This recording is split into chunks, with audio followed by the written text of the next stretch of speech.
Muy buenos días, muy buenos días. Bienvenidos a esta nueva emisión de Radio TV Noticias HJB. Les saluda su amigo y servidor Hugo Ricardo Jacome Basurto en este día martes.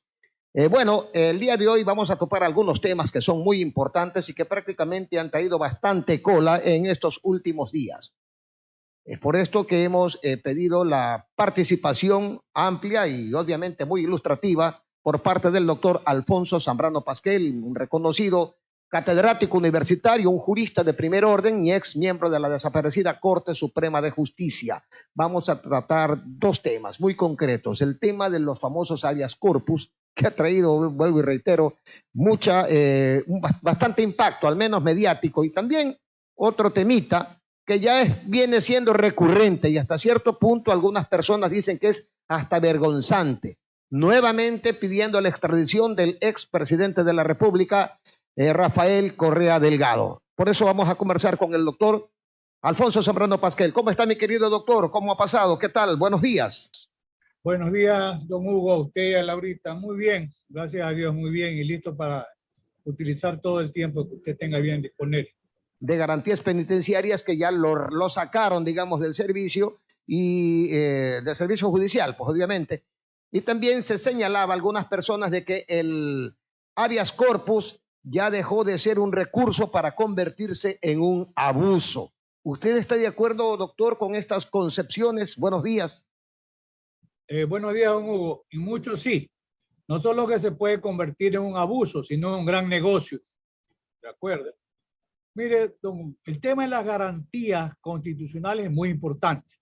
Pero hay que recordar que en algún momento un miembro del Consejo de la Judicatura, frente a una confrontación interna, fue al Puyo a pedir una acción de protección.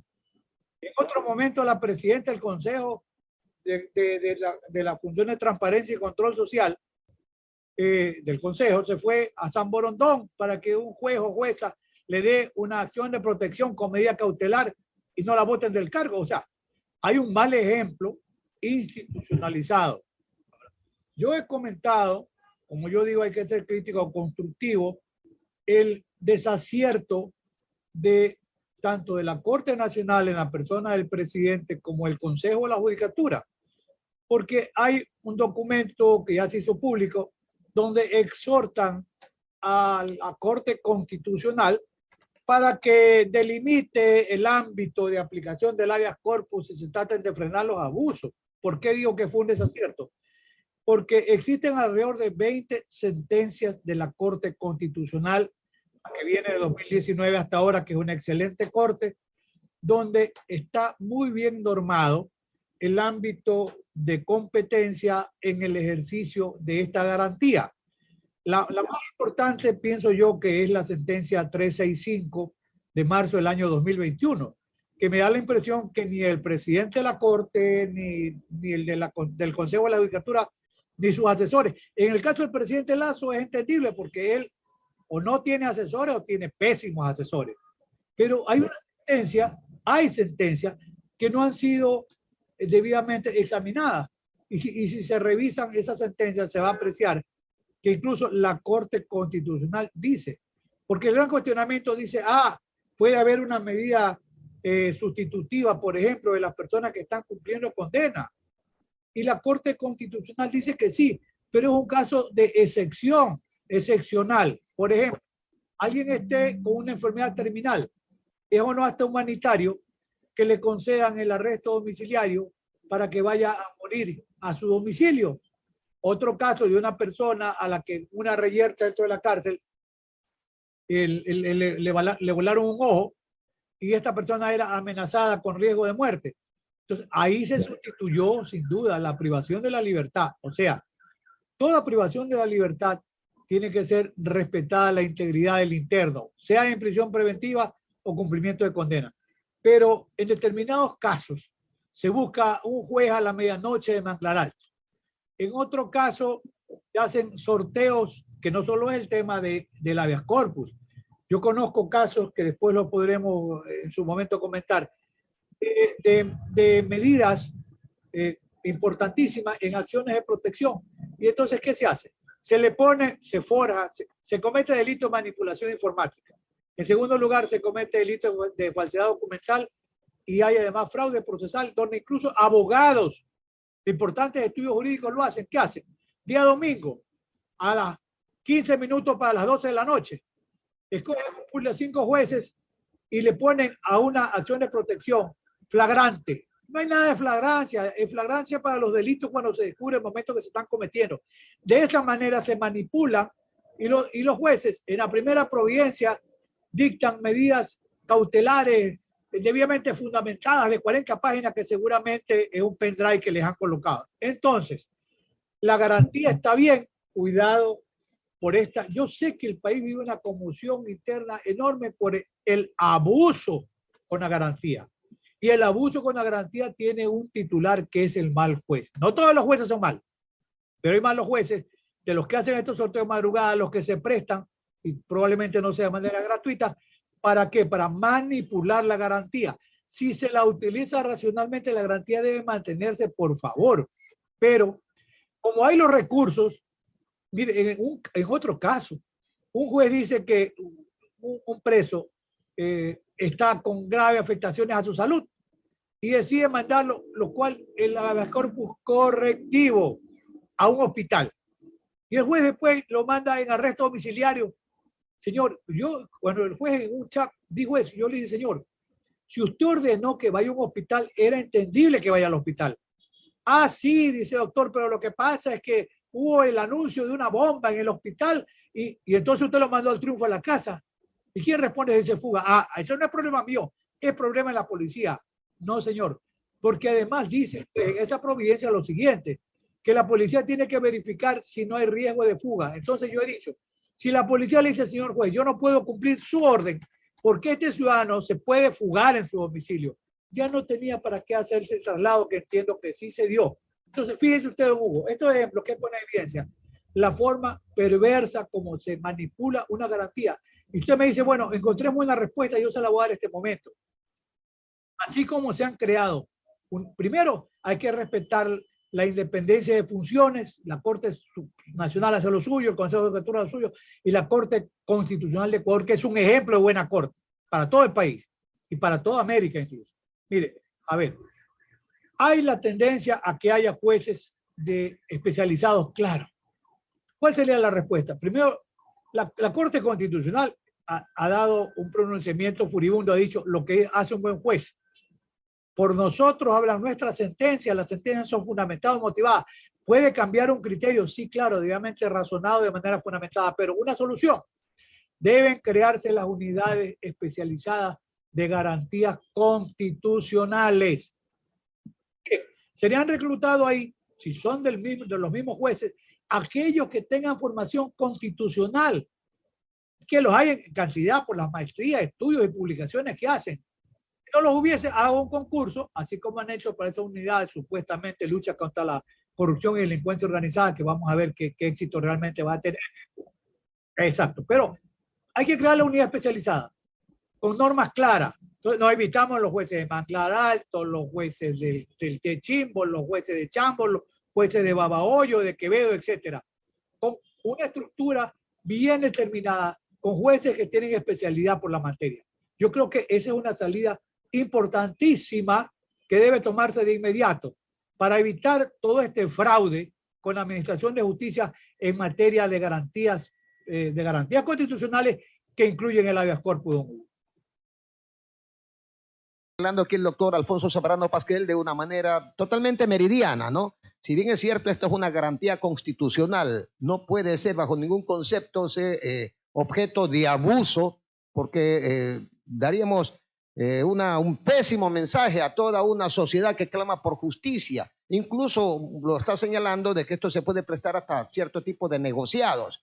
Y la figura no es mala en sí, sino la aplicación por parte de elementos que definitivamente no son probos, no todos, por cierto, pero sí hay que, por el bien del país, buscar a las personas que en verdad haya que sacarse el sombrero ante una administración de justicia que necesita cambios a gritos. Doctor, de otra parte también es necesario destacar que ya, no sé, creo que ya se ha perdido la cuenta de las de las continuas llamados a la extradición del expresidente, en este caso Rafael Correa Delgado. Ya Bélgica ha señalado en diversas ocasiones que él es un asilado político, porque lo que responde y la pretensión, digamos, de extraditarlo no tiene motivaciones jurídicas y no tiene motivaciones políticas. ¿Qué apreciación tiene usted?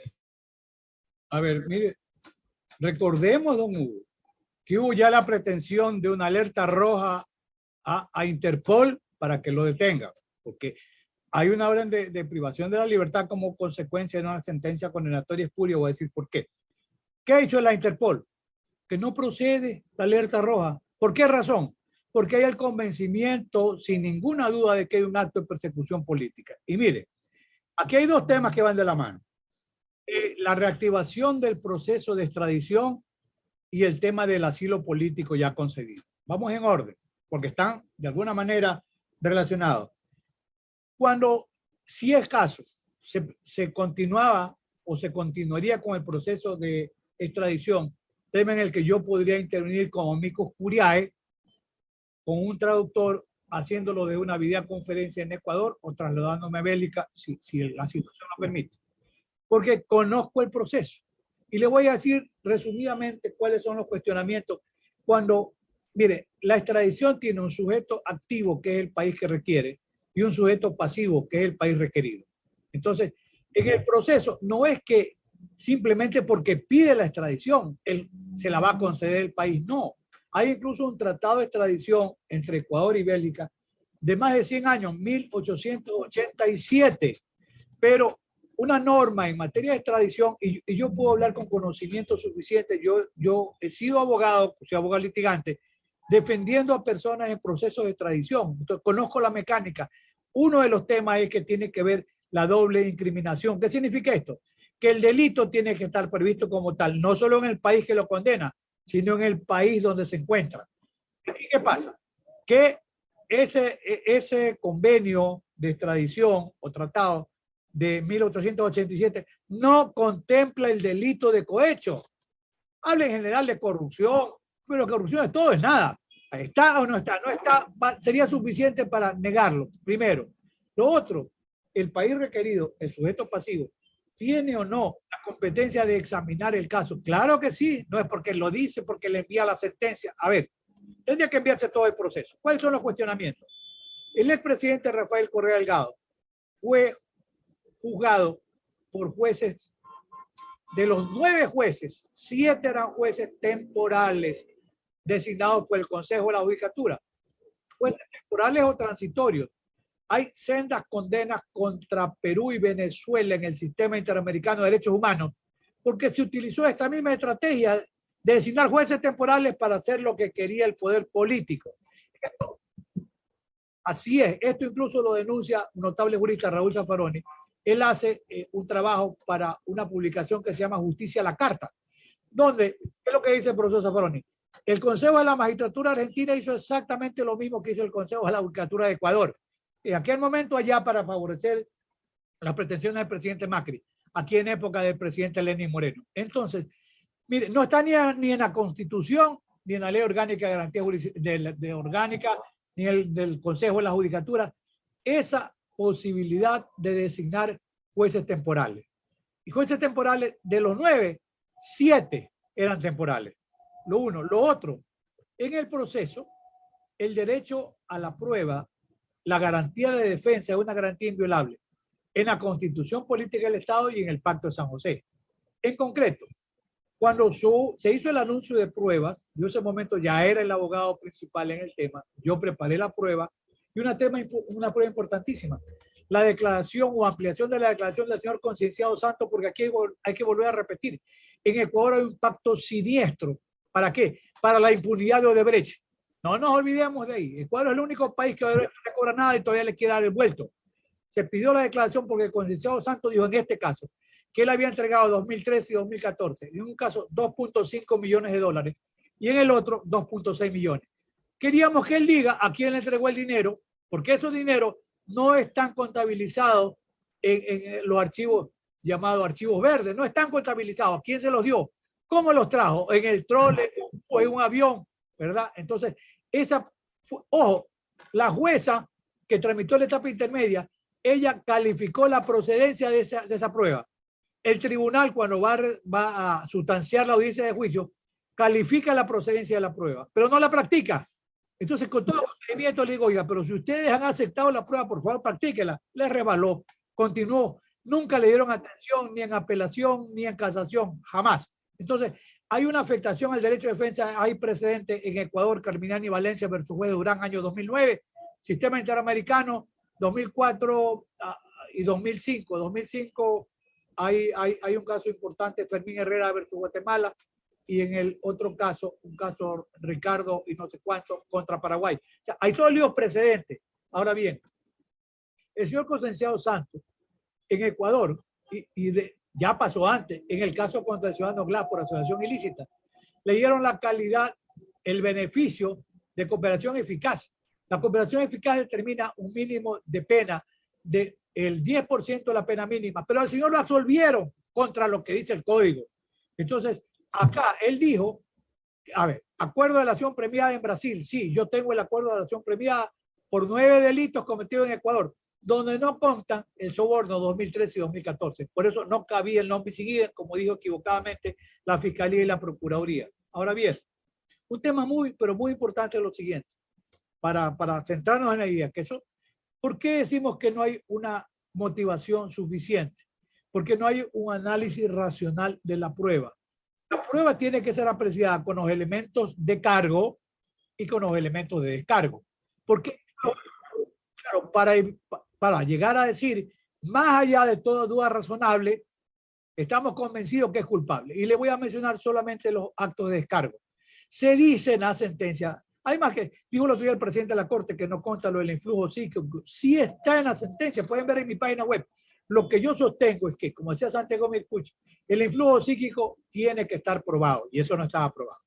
Por otra parte, y es muy interesante este tema, cuando la Fiscalía hace la acusación y la prueba se maneja así, el llamado contradictorio, fue a base de una calificación, autoría inmediata por dominio de organización. Eso dijo la Fiscalía, así fue la acusación de la Fiscalía, así fue la pretensión, así se hizo la prueba. Pero ¿qué pasó? Cuando el tribunal va a resolver, se aparta de ese criterio y dice, para nosotros aquí no hay autoría inmediata por dominio de organización, sino que hay un delito de infracción de deber, que es una cuestión totalmente diferente. Entonces, si la acusación era por A, tenía el juez que resolver por A. El juez sacó debajo de la manga B, para que nos entiendan bien, y condenó por un delito que no había sido materia de la acusación de la Fiscalía, que no había sido materia de la prueba y consecuentemente no debe haber sido tomado en consideración. ¿Para qué? Para dictar la sentencia condenatoria. Y en el tema de la falta de análisis de prueba, le menciono así. Se dice que el doctor Alexis Mera habría suscrito decretos de emergencia por disposición del presidente Correa. Falso, falso, falso. No existe un solo decreto de emergencia suscrito. 2, se dijo que se le había exigido al empresario Pedro Verduga $1 millón, según se dice en la sentencia, pero don Pedro Verduga, que ya falleció, declaró. Y él dice, no, a mí me pidió fue la señora Pamela Martínez. Y yo le dije que si me pagaban, yo iba a entregar $6,000. Pero en ningún momento menciona ni al presidente Correa, ni al vicepresidente Glass, ni a Vinicio Alvarado, ni a la señora Duarte, a nadie, a nadie. Y recordemos además que los archivos verdes ya aparecen en un cuaderno que ha sido suscrito incluso en un vuelo de avión. Es decir, la falta de credibilidad de la prueba es evidente. Por eso es que yo sostengo que hubo un razonamiento probatorio fraudulento para forjar una sentencia que no responde a la realidad de la prueba. Y eso tendría que ser examinado en un proceso de extradición. No es que no se examina todo. Y nos queda la idea, don Hugo, pero ¿qué pasa? Ya se le ha concedido el asilo político. Y el asilo político fue concedido de acuerdo, hay un tratado antiguo de Naciones Unidas sobre el tema de los refugiados. Y entonces allí se dice incluso que en el caso de una persona refugiada o asilada, hay el principio de la no devolución. O sea, si ya se le concedió el asilo político, fin de la historia, no tiene sentido. Yo no sé por qué se insiste, no vamos a continuar con nuestra extradición. O sea que Ecuador va a ir a respetar el estatus de asilado del presidente Correa. Veremos si Bélica le permite o no salir libremente o no haga declaraciones políticas, ese es otro tema. Pero el momento que le concede el asilo político es porque hay el convencimiento que hay un acto de persecución política y esa es, don Hugo, la razón del asilo, que echa abajo, por supuesto, todo el proceso de extradición. Doctor, le agradecemos su participación. Definitivamente usted nos ilustra de una manera simple y sencilla para que la ciudadanía conozca y tenga sus propias opiniones. Aquí no se trata de motivaciones de carácter político ni nada que se le parezca, por el contrario, se trata de ir con los argumentos jurídicos necesarios que apunten obviamente a tener una visión objetiva de las cosas y no que los manipulen, digamos, porque de alguna manera u otra, no sé, algo no está funcionando bien y el país continúa quedando mal en el concierto internacional de naciones. Doctor, nuevamente le reiteramos nuestros agradecimientos y esperamos tenerlo en una nueva oportunidad.